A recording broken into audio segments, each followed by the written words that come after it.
Hey, how you doing? My name is Raymond, coming to you live from London, and it finally is sunny. Woohoo! Well, here in the UK, it's usually grey, so it is actually quite shocking and even surprising. But it is definitely a treat, and not only is a good reason to leap out of bed as early as one can. I've already had a really busy day because I've basically. It's one of those things that you kind of you kind of know, but it's I guess sometimes you kind of need to hear it, or I do. I need to be reminded. I've been encouraged, connecting with people who basically they're very dynamic. Who I don't mean just dynamic because they're so freaking active. I mean dynamic in life means that they're engaged fully. They're doing things, living life to the full, doing those things that basically. Really add some positivity and value to their lives, and as a result of that, it really kind of permeates and resonates off them, and it's really attractive. And when you see people who are basically really walking their walk and walking their talk, as well as kind of a glide in their stride because it's kind of going so well for them, it's really attractive. And I tend to, I don't just go and talk to anybody on the street, but I do try to seek out people or communities or kind of networks of people and. Information, literature, systems, models, the things that can help me to support that I can learn from, that I can grow in personal development. Now, that doesn't make me, greater or better than anybody else. Far from it. My point more here is about the fact that many of us, including myself, get caught up in procrastination. Ooh, that kind of scary word, or possibly overwhelmed with the information age, and it's kind of which way do I go? There's so much going on, and that's why it's a case of I've found out that in my own experiences being being my own boss and being part of setting up businesses, small businesses that then went on to grow and expand, is it really is key to align yourself with people that you're congruent with, that you share common ground with, that you share values with, that are going to basically not only you're going to raise their game, but they're definitely going to raise your game. I mean, it's as they say, you want to go out and play a game of sports, racquetball, tennis. Squash, football, whatever, is that if you play with people who are, or a game of billiards, darts, whatever activity it is, even in business, when you've got somebody who's really good at what they do, it really gets you to raise your own game, because it's a case of not only is it, I mean, some people obviously just slack off because they're that particular mindset, but I mean, I know in myself, it's not because of competition, it's because it's like, wow, these things are being done, new things are presenting themselves, and that's dynamic. That's what I mean by dynamism, is that there's vitality, there's full fulfillment in life kicking through, and every day I'm reminded, by the death and the loss of friends of mine who had not only that mindset, and particularly those who didn't, who were living life, but it was a quick reminder that just how fast life can be taken away from us. And it's particularly sad, of course, when we lose someone that we like and who happens to be a friend of ours or a dear or nearest. It happens. I mean, I really feel for the family of a dear friend of mine that I grew up with in Africa, who recently passed away trekking up Machu Picchu and on one of his journeys, or a leg of his journey in life, and he's now on another plane, on another journey, hopefully in peace. And however, up until that point, I mean, he was really, getting into further and further into his life, further into his skin. Really, taught himself to play the guitar kind of later in life, which is not always easy. Was really involved in causes and activities, and really, working to better himself and doing all these things that fed him. Now, that's just one example, but I just use that as an example because it's a friend of mine, somebody I know, but I look also to myself. I've also been doing that, getting into meditation, doing yoga, doing Qigong, which I'm particularly keen on.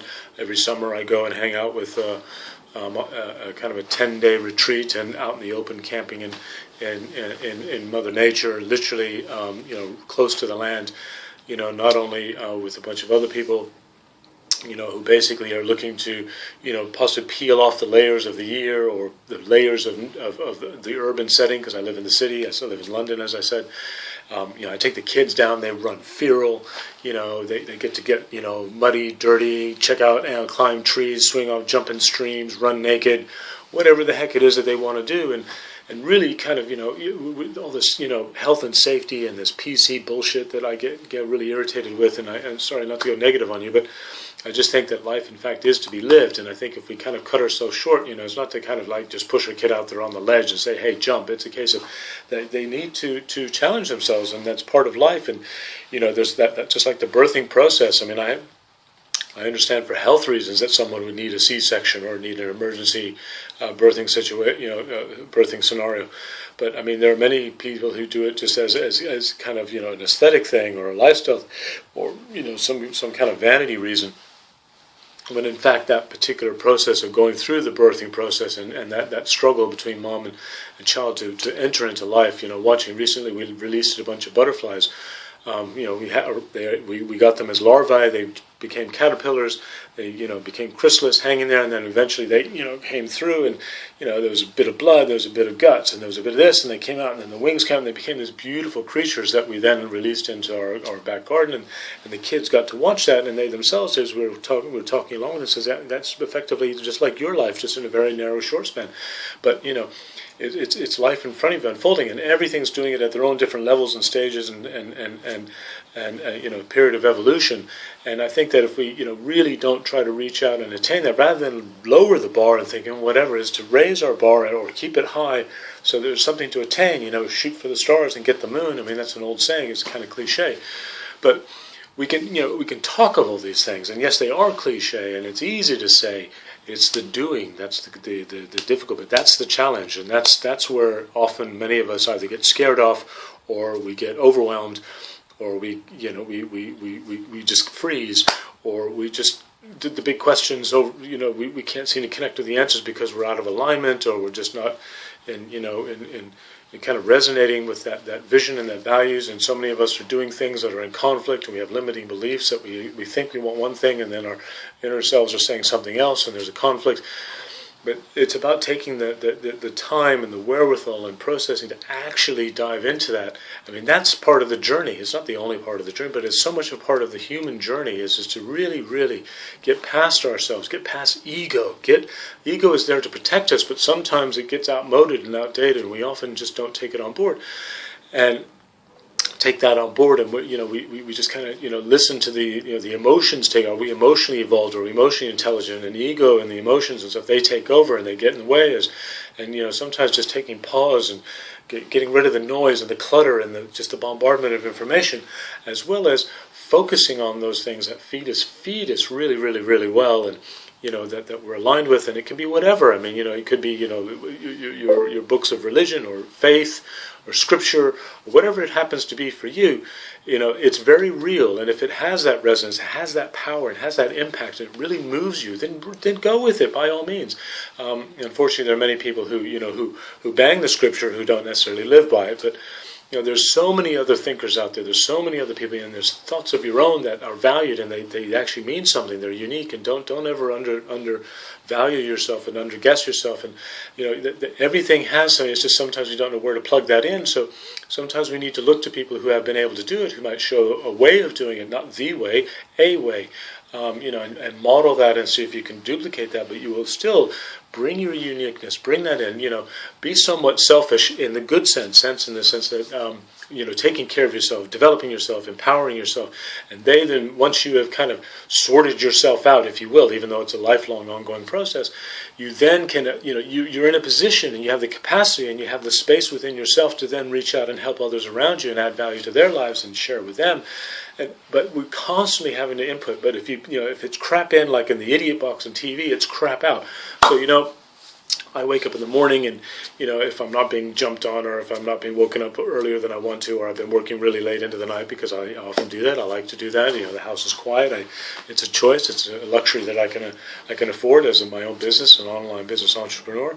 It to me, it doesn't take away from my life other than possibly my sleep, which on that level is less healthy. But again, that's another aspect that we need to maintain. Get up, have a moment of time of peace and meditation, or pause, kind of clear my mind up. I'm ready for the brand new day. Do the movement, the yoga, the tai chi, whatever it happens to be. Eat well, and then as well as bring my kids along with part of that. Have hopefully healthy conversations. If it's not just trying to get to school and it's only just those practical things, having good chats along the way about where their dreams and their visions and what they want to do, and listening to them and kind of having those lovely conversations that I'm able to do as an online entrepreneur, because I have the time and the space and the freedom, because I'm not having to tear myself off into some crap commute, squashed in the underground of the subway or on a bus, or scrambling on my bicycle, almost getting run over by other people who are tearing around trying to get to their slave labor camps, effectively, in their cubicles, and shackled there from 9 to 5, or 9 to 9, or whatever that hell happens to be. Constantly looking at the clock, constantly hoping for Friday to come to go out and get bombed, or go on a holiday to get away from it all and numb the pain of the misery that they haven't hooked up with themselves in a way that basically empowers their lives to live the life that we all deserve. So I feed my mind as well as what of things that really lift me up and really give me pause for that, and that really kind of incite me and motivate and inspire me. And but the key point is I've come along with this one, and it's difficult to read because the nature of the camera is basically, are you ready to succeed? It's Sri Kumar Rao. Are you ready for all this stuff? I mean, imagine all those characters who basically who won the lottery, and then it just blew up in their faces. They lost everything, or their lives got turned upside down because they did not have the wherewithal to take on that incredible instant wealth that just landed in their laps. They didn't know what to do. They didn't have healthy, kind of mindset. They didn't have a relationship with the money, and they didn't know necessarily which. There are many people who have, but there are others who haven't, and their lives have been ruined, in their words, because they weren't ready. They weren't able to receive a better way of handling these things, or they just were at a different stage in life, or they just hadn't done the work that was necessary. But the other thing is why wait? The Power of Now, by Eckhart Tolle. I mean, that's another book. I mean, it's not all about living in the present and now. Of course, you have to make plans and practical daily life. But the point is that if you really, really are living in your moment, and you are there, all those other things seem to kind of take care of themselves. They fall into place because you're really in the moment experiencing it, as opposed to, like, if you're in a conversation, you're always looking over here and you're distracted, or you're thinking about your comeback. The conversation doesn't really flow. They don't necessarily, you're out of rapport, it just falls out, conversation dead, or an argument ensues, or miscommunication happens, and everybody's not particularly feeling very good because the messages didn't get out and that communication fell apart. But the other one being is the Cosmic Ordering Service, which is very much kind of around the law of attraction, just how simple it is, and just simple processes and things that basically they're things that you want to try and attain, or you want to attract to yourself. How are the process to do that? I mean, again, why wait? Get on with it now. Simply as, hey, look, I want to meet someone particularly, special, who adds value to my business today, or adds value to my life today, or I want to be able to take my kids to the pictures, and I'm particularly feeling tight at the end of the month, or I want to get a new car, and it manifests into your life. I mean, there's all kinds of ways to do it, but there's, I wasn't born knowingly on the conscious mind that I could do it, but of course I was born with the resourcefulness inside. The question is, am I connecting with that? And sometimes you need a little bit of direction, you need a little inspiration, and that brings me finally to this book, which basically really, really fired me up, and I read it often, is Paulo Coelho's The Alchemist. If we're talking about, destiny or purpose in life, or connecting with one's inner power and resourcefulness, about a journey of that process, and a very kind of metaphorical and beautiful demonstration of an illustration, of a journey of discovery and self-discovery more than anything, and just the simplicity of all that. I mean, there's one other book that I don't have with me that was very much like that, kind of along the lines of the story of Buddha, but that's where the inspiration came from. Hermann Hesse's Siddhartha. I highly recommend that. So as you can see, I'm constantly feeding myself with inspirational books, and it's 20-30 minutes a day, just a little bit, new ideas, and get through them. And of course, there are some of you out there who basically prefer audio. You can do that too. Get your MP3s, download. Amazon's great for that, but there are some freebie tricks that you can do that get some of the stuff down to you. I don't necessarily. It's not so much about pirating that. Is that it's a case of that some of those people, in the way that they share their information and they have written it, is that they feel that information is for the masses. Their egos aren't caught up into it in the sense that they have to get the royalties, though that's important. But there are those out there, particularly who do write poems or write stories or whatever it is, that really want to share that, like I'm doing right now. I mean, I'm not saying anything that hasn't already been said necessarily, but it is a reminder and a recommendation and a suggestion and even a nudge that basically you really actually step up and do it, because you know what, at the end of the day, in this life, this is what we have. So, make it your own as opposed to, making somebody else's. And if you tap into that inner resourcefulness, it's there's nothing more satisfying than basically, fulfilling your dreams and aspirations. There's something no more satisfying than getting the results that you want. There's nothing more satisfying than feeling the smile well up within you and looking out at your family and friends around you and kind of going, they're smiling as they come into contact with you. Why? Because that's what you're exuding. That's what you're sharing. That's what you're bringing to the table. That's who you are. And if you've got a big smile on your face, it's infectious. And they say it takes like 10, muscles in your face to have a nice, beautiful smile, and it takes, hundreds or thousands to actually frown and scrunch up and look like hell and misery and all that. So what's the point? Give yourself a break, relax, get rid of that naysaying voice, listen to the yay-saying voice, and the one who really is trying to bring you out into the world, and just listen. So back to that, are we receptive? So on that great message, note, thought, notion, viewpoint, perspective, and energy and dynamic, I'm going to get myself out there into the sunshine on this Friday of the so-called end of the week. But to me, it's just another brand new day, bringing in some brand new things and going out there and making it a brand new great day. So hopefully you do the same, and I'd love to connect you out there on the road to prosperity, because that's where I'm headed. I've left my path of poverty, and I'm on to my road to prosperity. So we'll see you at the next crossroads. Thanks for sharing, and we'll talk to you soon. Cheers, bye.